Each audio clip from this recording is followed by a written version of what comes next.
Noticias, música y cultura. SR Radio, la nueva forma de comunicación intercontinental.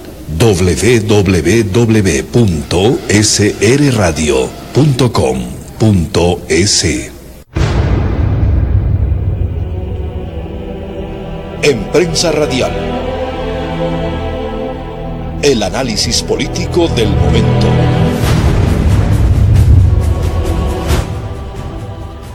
Seguimos informando a través de Prensa Radial.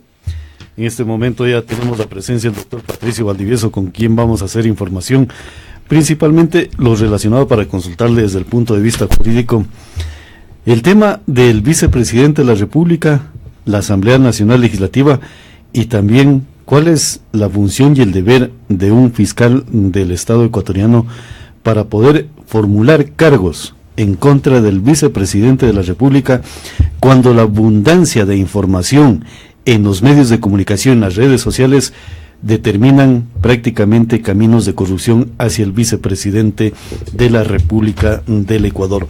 Para conversar con el doctor Patricio Valdivieso. Doctor, buenos días, bienvenido a Prensa Radial. ¿Por qué es vital que el ministro fiscal formule cargos en contra del vicepresidente de la República, o simplemente es una instrucción fiscal? Señor doctor, buenos días, bienvenido a Prensa Radial. Pablo, buenos días, Lindo, un saludo como siempre a vuestra audiencia.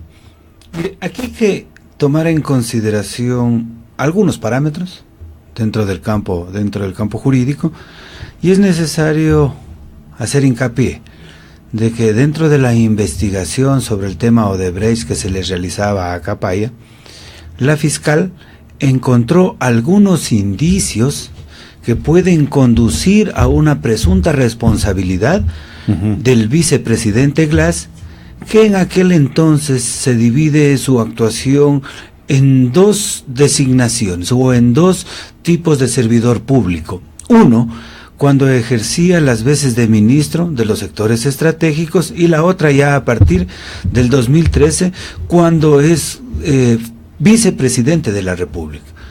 Como están empatando, y seguramente son hechos que están vinculados, ella considera que deben involucrarse también los hechos en los que el vicepresidente estaba involucrado con esa calidad, por lo que al tener este fuero de corte nacional, se dicta un auto inhibitorio, pasándole en conocimiento de la autoridad competente, que en este caso es el ministro general de la Nación, quien a su vez, al encontrar todos esos indicios, y cuando ya se encuentra en desarrollo la etapa de instrucción, pide a la Corte Nacional que señale día y hora para que se lleve una audiencia con la finalidad de vincularlo en ese mismo proceso al vicepresidente.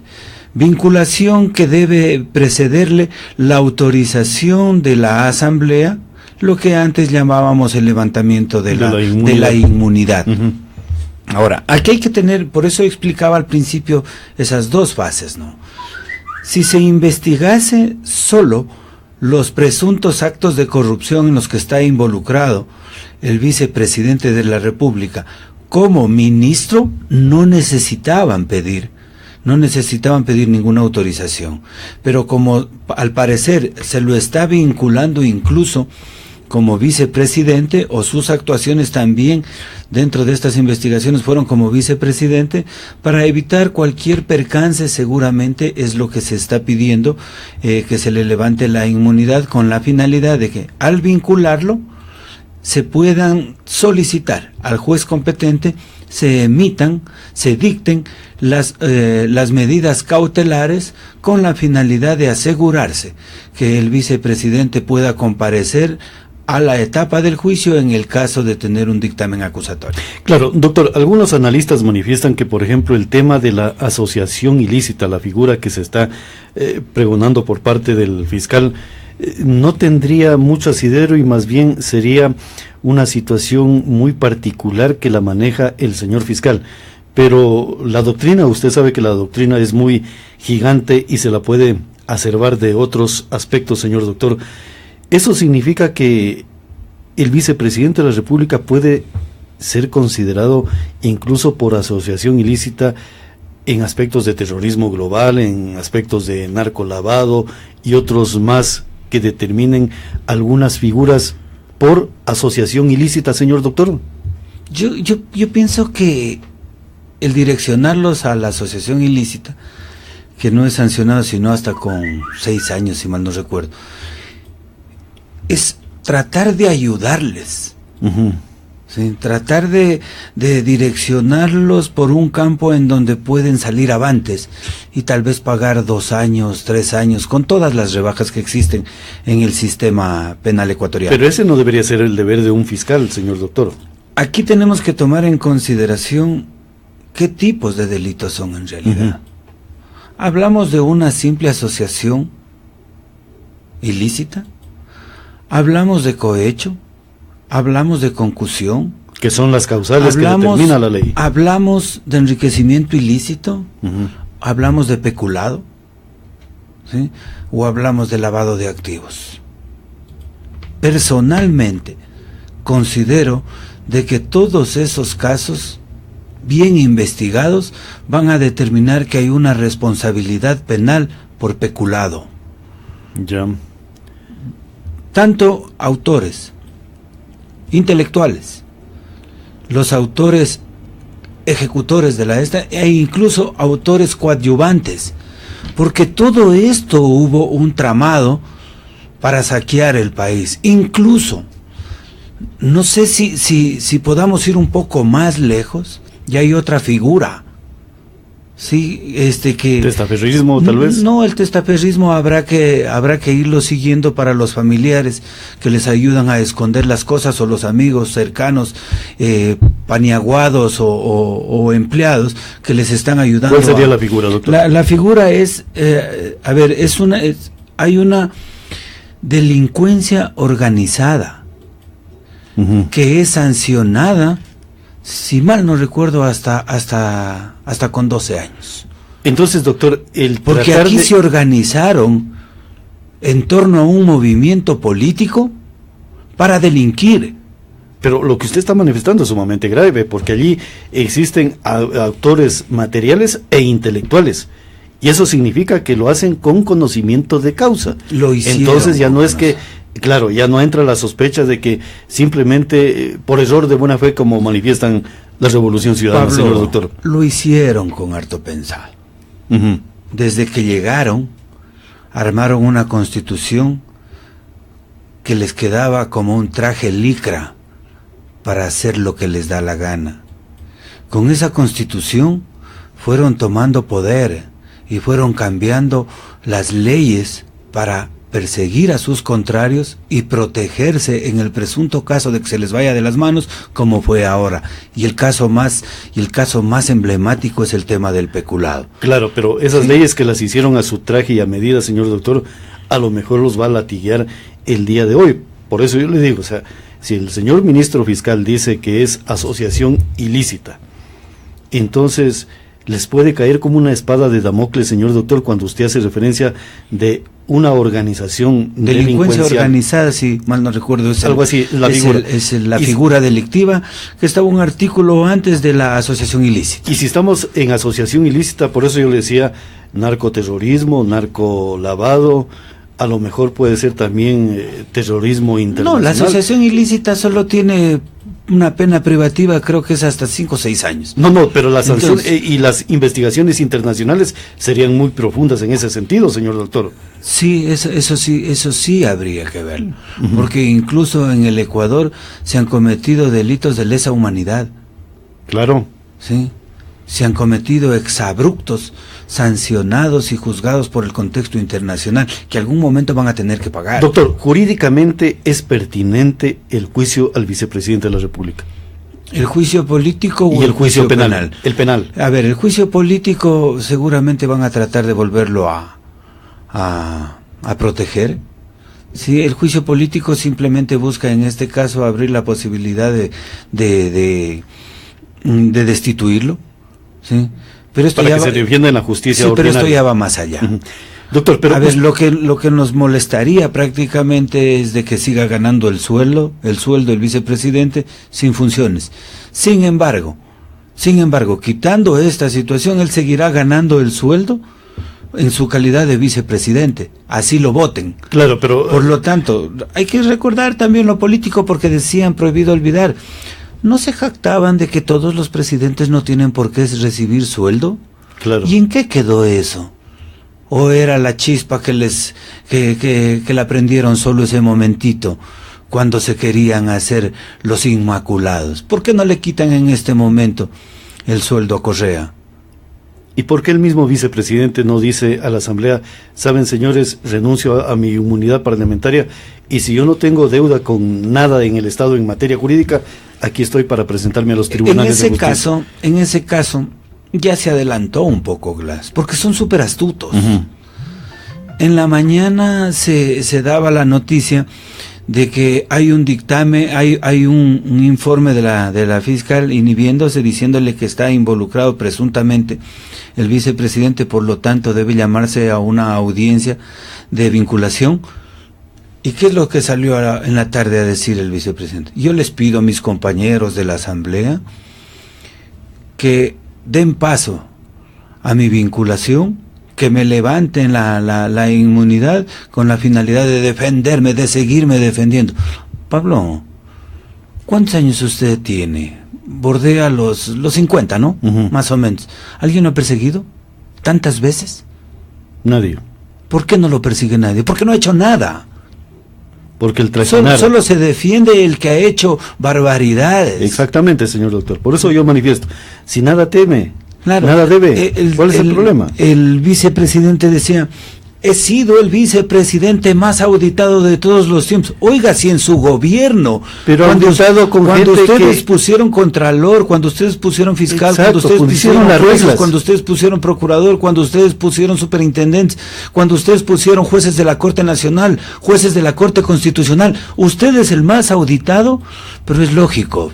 Con una auditoría del señor Carlos Poli, si hasta la gente de su entorno sabía que debían auditarlo. Por eso es el más auditado. Y por eso tiene que pagar. Entonces, doctor, premeditadamente ellos le dijeron al señor Carlos Poli, Carlitos, audítame mi gestión administrativa del año tal año para tener ese documento y decirle al pueblo ecuatoriano, aquí están las auditorías, hechas por la Contraloría, pero no sabían que aquel Contralor también está siendo observado por actos de corrupción, señor doctor. Pablo, entonces, corrupto a corrupto, ¿qué puede salir? Pablo, no hay crimen perfecto.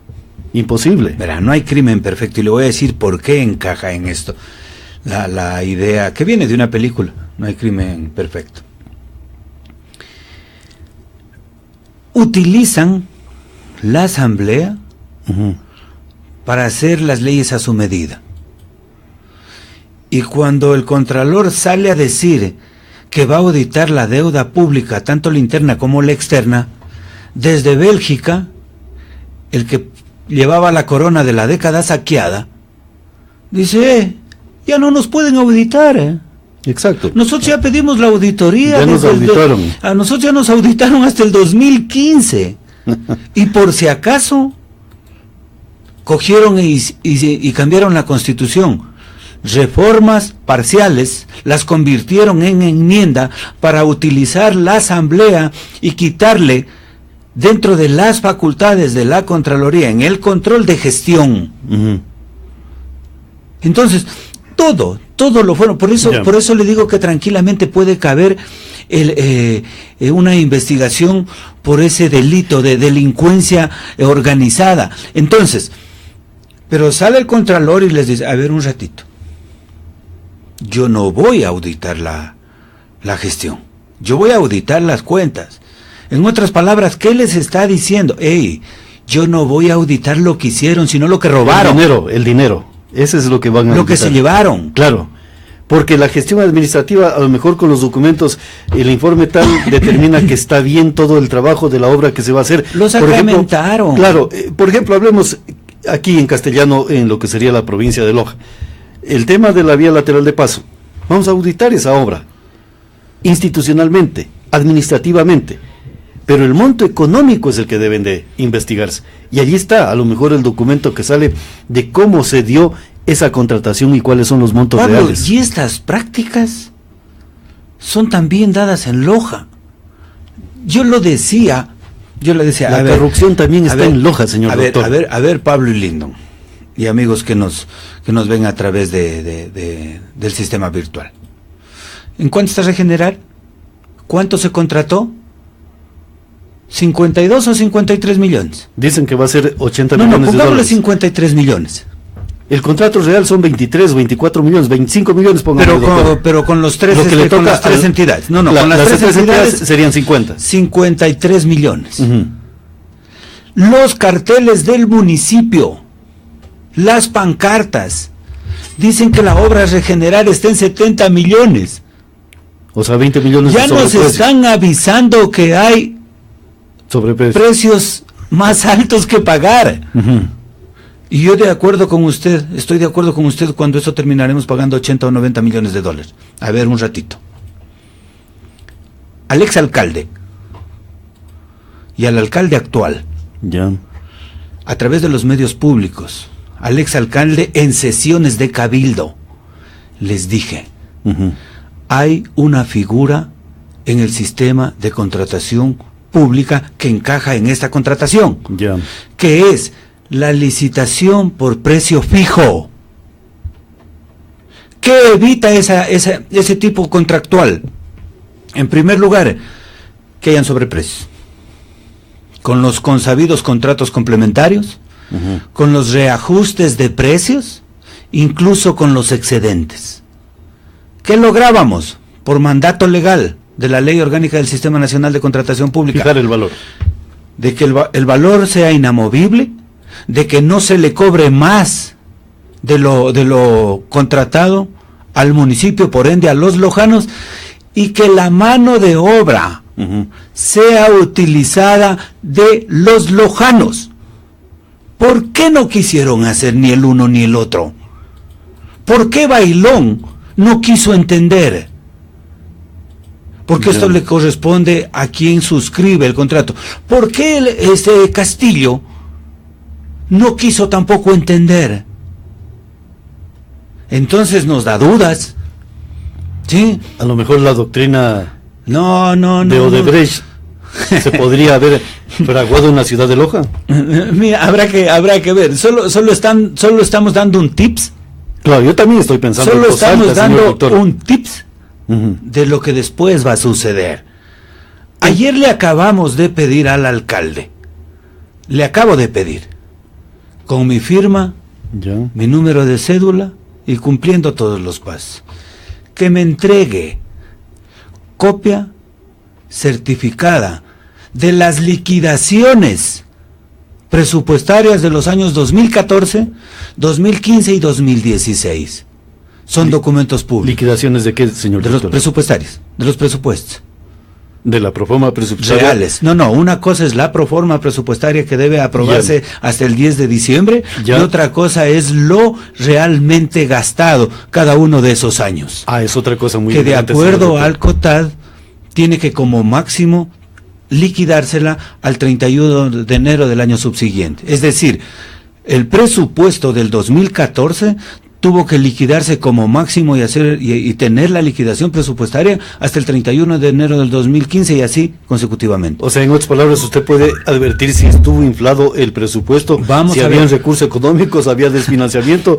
Vamos a ver lo que realmente se gastó. Vamos a ver, nosotros tenemos la posibilidad de hacer un control ciudadano. O sea, disculpe mi ingenuidad, señor doctor, porque por eso le estoy consultando. Usted no es ingenuo, Pablo. Usted sabe muy bien, porque ustedes son periodistas que se dedican a investigar, no son periodistas lee periódicos, no. Por lo tanto, sabemos a dónde vamos y esperamos que nos niegue. Como así va a ser, porque tenemos información de que las liquidaciones no hay. Y eso es muy grave para una administración.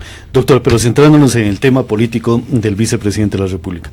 Jurídicamente, ¿es viable y tiene el suficiente sustento jurídico para un juicio político? Sin duda. Ya no importa el juicio político, Pero, importa el juicio penal, porque seguramente... penal. Seguramente ahí se le pedirá al juez de la Corte Nacional de que ordene la prisión preventiva. Y con la prisión preventiva simplemente tendrá que o renunciar o ahí verá la Asamblea si es que nuevamente quiere iniciar un juicio político ya para tratar de limpiarse un poco, porque la barbaridad que hicieron de indultarlo prácticamente, entre comillas, a Glass, eliminando la posibilidad de que se le siga un juicio político, tendría que darles vergüenza. El licenciado Freddy Bravo decía que hay que investigar también la ruta del dinero de los integrantes del CAL por la situación del vicepresidente. Pero políticamente le consulto, doctor, ¿cuán conveniente y cuán oportuno tiene que ser una claridad informativa por parte del vicepresidente y también de los organismos de control sobre el tema corrupción en el Ecuador? Porque Alianza País, en su maquinaria propagandística, manifiestan, si llegamos, y eso lo dice el vicepresidente, si llegamos en combo, él como presidente y yo como vicepresidente, tenemos que salir los dos si es que hay un juzgamiento. Caso contrario, yo no tengo por qué renunciar porque a los dos no se eligió el pueblo ecuatoriano. Es cierto, el pueblo ecuatoriano eligió en las urnas, pero también hay aspectos constitucionales que determinan, en el caso de presentarse aspectos negativos en la conducción del Estado, el juzgamiento para cualquiera de los dos, señor doctor. Sí, políticamente, ¿cuán conveniente es, señor doctor? El más grande de los juzgamientos es el social, el juzgamiento ciudadano. El pueblo sabe que hay corrupción. Y en este momento saben muy bien que, por ejemplo, Glass, el 90% de los ecuatorianos quiere que se vaya, pero que se vaya preso. Y que devuelva la plata. Y con relación al presidente Moreno, tiene una aceptación que creo que está bordeando los 75-78%. Entonces, decir que a los dos hay que meterlos en el mismo saco, no creo. Más allá de que políticamente siempre he considerado que fue una de las torpezas del presidente Moreno, candidato, de dejarse imponer ese binomio. No, o sea, no lo admito de que se haya dejado imponer ese binomio, sabiendo todas las barbaridades que habían, porque esto no es nuevo. Doctor, pero la trama... Recuerde que fueron a negociar en Brasil que los documentos los guarden por lo menos 6 meses. Terminó y en agosto comenzaron a salir. Y el señor Chiriboga se guardó la documentación de los Estados Unidos durante el proceso eleccionario. Con lo que usted acaba de decir, me viene, digamos, precisamente un temita que es necesario dejarlo en el ambiente comunicacional. El fiscal Vaca tiene en sus manos prácticamente su destino. ¿Destino de quién? Si él obra, de él. Ya, perfecto, de como él, ser humano. Como profesional. Fiscal, como profesional, como ser humano, como político, como quiera. Si él hace las cosas bien, si él hace cumplir las leyes, si él lleva a cabo una etapa de investigación sin tratar de ocultar ni proteger a aquellos saqueadores de la revolución, ¿sí? Si él hace bien las cosas, él incluso llegará a más altos niveles de lo que está. Y el Ecuador le reconocerá. Pero si no lo hace, Pablo, tendrá el mismo futuro que va a tener Chiriboga. Es más, cuando el fiscal esconde documentación, no me refiero exclusivamente al fiscal Vaca, sino a cualquier fiscal, habrá que hacerles las investigaciones, incluso administrativas, para que el Consejo de la Judicatura aplique las sanciones que corresponden. Y si el Consejo de la Judicatura también se hace el que desconoce, habrá que seguirle y formularle un juicio político. Ya, doctor. Entonces, mire, tienen gran papel los asambleístas y las asambleístas. Claro. ¿Sí? Estamos dando incluso la idea de los posibles caminos que deberían manejarse. Porque, a ver, en esta investigación también deben involucrarlo al expresidente. Con lo que dijo Alexis Mera, de que quien manejaba todo en el tema petrolero, con lo de Odebrecht y todo, era Glass. Él dijo, Alexis Mera, y dijo, todo eso le informaba al presidente Correa. Entonces, ¿los ecuatorianos qué eligieron? ¿Un contralor? No. ¿Un procurador? No. ¿Un fiscal? Imposible. No. ¿Qué eligieron? Un presidente. Es más, ahí sí hagámonos eco de lo que decía el exmandatario. Soy el jefe del Estado, todas las funciones, de acuerdo con la Constitución, y soy el jefe de todas las instituciones y de todas las funciones. Por lo tanto, es el responsable de todos los atracos que se hicieron en el país. O sea, en otras palabras, no va a venir a decir de que no sabía. Su secretario principal, el de la administración pública, dice que él sabía de todas las negociaciones. Entonces, lo que debería hacer el fiscal, lo mínimo, es llamarlo a rendir una versión, doctor, pero sí, al expresidente, para ver si tiene la valentía de venir. Pero el rato que venga, no hay que dejarlo ir, porque él es corresponsable de todos los atracos de la década. Claro, en una autocracia, señor doctor, no es que el autócrata no sabe de los temas, sabe de los temas. Por eso se llama autocracia, señor doctor, porque aquí en el Ecuador, que digan que funcionó la democracia y una división de poderes imposible. Entonces yo le consulto sobre ese tema. Si el ministro fiscal, como usted dice, tiene el momento histórico de trascender en lo que sería la historia jurídica del Ecuador, pero ¿cómo lo va a hacer cuando hay una armazón jurídica hecha a la perfección para que se den todos estos temas de corrupción y que no haya juzgamiento? Entonces, más cerca está el Estado de Derecho, señor doctor, que un Estado de los derechos. A ver, el presidente Moreno dijo que se compromete con la sociedad, con el país en su conjunto, a hacer una cirugía mayor a la corrupción. Eso significa dar paso al Estado del Derecho. Les obligó a sus ministros de que hurguen todo y que lo que encuentren pongan en conocimiento de las autoridades. Caso contrario, se van. Eso significa que en este momento van a encontrar todo, porque mucha gente lo sabe. Usted, yo y el ciudadano común y corriente sabemos cuáles son los corruptos. Es un secreto a voces.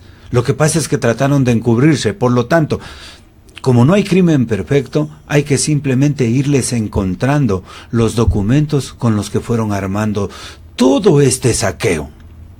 Ahí hay una responsabilidad de 3 o 4 estamentos básicos. Una, la Contraloría, que en realidad tiene que determinar responsabilidades y ser consciente del papel histórico que en este momento cumplen. La Contraloría. La Contraloría. Como parte del Estado. Así es, como parte del Estado. Ya. Si ellos siguen tapando, seguirán el mismo camino de Poli. Algún momento también la vida misma les pasa factura. Ya, pero no le veamos ya, el segundo. El segundo. La vamos. Fiscalía.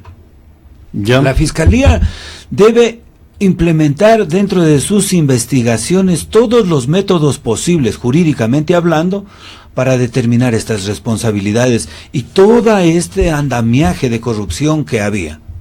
Tercero, los jueces. Ya. De la Corte Nacional. ¿Qué pasa con los jueces de la Corte Nacional? Los jueces de la Corte Nacional ya no dependen en este momento del Ejecutivo, ya no dependen de YALC. Tienen que liberarse. O sea, no escuchar decisiones políticas de alguien que le dice... Tienen que moralmente ejercer su independencia en la potestad de juzgar y administrar justicia. Claro. Ya no tienen que tener una dependencia ni interna ni externa. Doctor, y un cuarto. Ya, y un cuarto estamento. Y un cuarto estamento que no hay que descuidarlo. La Corte Constitucional. La que está armada a través del correato. O sea, que estén hombres con sentimiento constitucional. Sí. Lo que pasa es que esa juega un papel importantísimo. El control constitucional. Prácticamente es la que resuelve al final, a través de un recurso, porque puede llegarles a ellos a través de un recurso extraordinario de protección. Incluso las sentencias en las cuales se haya establecido la responsabilidad. Por lo tanto, hay que cuidarse. ¿Sí? Pero, si cualquiera de estas comete errores, tenga la plena seguridad de que lo único que provocarán es que el pueblo se levante. Ahora, doctor, yo le consulto algo en este momento, porque la circunstancia es que el pueblo ecuatoriano tiene la suficiente información de que los casos de corrupción, que no es únicamente Odebrecht, sino todo el manejo de la parte económica y estructural del Estado ecuatoriano, apuntan a los gobernantes de Alianza País de la última década ganada. Eso incluye también al ex presidente de la República del Ecuador. Entonces yo le consulto desde el punto de vista jurídico. En el Ecuador hemos estado viviendo, o casi se acercó a un estado fallido en materia de derechos y de constitución, porque usted, como señalaba, el andamiaje de control del Estado ecuatoriano prácticamente estaba amarrado, afiliado prácticamente a una identidad política, y esa identidad política llevó a conducir que el colapso económico del Ecuador prácticamente sea visible. En otras palabras, ese Estado fallido de derecho, ¿quién lo propició? Y hay que restablecer un Estado de Derecho de acuerdo a lo que es la estructura. Lastimosamente su expresión engloba lo que en realidad sucedió en el Ecuador. Es un Estado fallido, porque no funcionó la institucionalidad, sus funciones fueron degradadas, fueron vulneradas, fueron violadas, y hubo una camarilla que se reunió para delinquir, y aquí no pasó absolutamente nada. ¿Cómo restablecer a un Estado ya para que no sea fallido? La única forma de restablecerlo es a través de una constituyente. O sea, se acerca puede tener, una consulta popular. Puede tener grandes intenciones el presidente Moreno. Pero es necesariamente una constituyente. Pero él pasará después de 4 años, si llega a terminar su periodo. Y si cae en manos de algún otro delincuente, sea de derecha, sea de izquierda, sea de centro, sea populista, tenga la plena seguridad que se lo llevarán al país en pedazos. Hay que restablecer, hay que reestructurarlo al Ecuador. Hay que reinventarnos incluso como Estado. Hay que discutirlo. Hay que darle solidez a nuestras funciones. Hay que devolverle la integridad, la dignidad, la moral, la honestidad a los órganos de control. Hay que entregarles competencias claras a los gobiernos autónomos descentralizados dentro de esa subdivisión geopolítica que tenemos. Claro. Hay que devolverles la autonomía a las universidades. Y a los gobiernos locales sin necesidad de que hagan lo que les dé la gana. Tiene que haber un órgano rector. Sí, un órgano rector que emita a nivel del país las políticas públicas en el caso de las universidades. Pero no podemos seguir esperando de que desde Quito nos manden a gente a decir lo que tenemos que hacer. No. Y eso ha ocurrido. Y no hablo, ¿sabe qué? Y no hablo del señor que está en este momento en la intervención de la Universidad Nacional de Loja. Estoy hablando a futuro, estoy hablando de qué debemos hacer como país, como nación, como Estado. ¿Sabe por qué? Porque hasta el final de cuentas pasará. Claro. Tardará tal vez un año, se irá, y nosotros como sociedad, nosotros como universidad, nos quedamos desorganizados. Claro, entonces, hay que ir a reestructurarlo al Ecuador. Es difícil, porque primero hay que discutir las reglas, Pablo.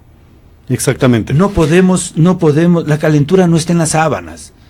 Y no podemos decir, no, el Ecuador necesita la 22ª Constitución, la 21ª o la 22ª, la 21ª, con el término real o más adecuado que sea. No. Así es, señor doctor. Tenemos que discutir. ¿En realidad el sistema de elección es el más adecuado hasta el momento? ¿Vamos a dejar que solo los partidos políticos y movimientos que en este momento manejan la hegemonía del país puedan designar los asambleístas constituyentes? ¿Vamos a seguir eligiendo asambleístas constituyentes con el método de Hong, el método más tramposo que existe?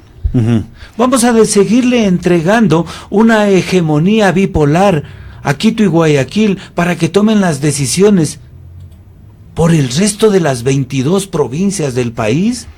Esas cosas estamos discutiendo, no las estamos discutiendo. Por eso digo, a eso hay que entrar a discutir, y sin que tengamos la razón, sin que formemos parte tal vez de una absurda verdad absoluta. No.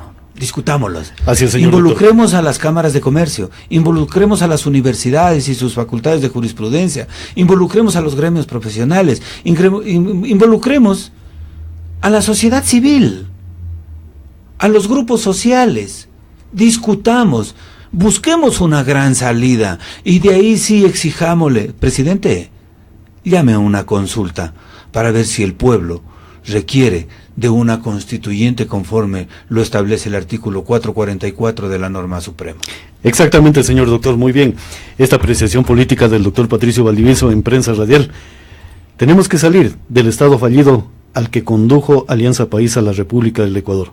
Y para salir, primero tenemos que discutir en la mesa, en los hogares, en las calles, en las plazas, como decía Winston Churchill cuando querían combatir al nazismo.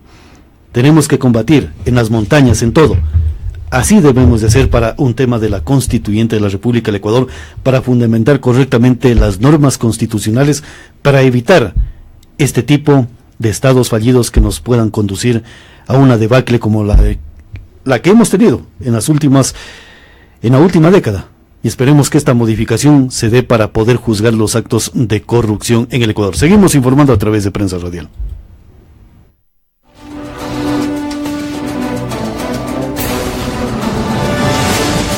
Noticias, música y cultura. SR Radio, la nueva forma de comunicación intercontinental. www.srradio.com.es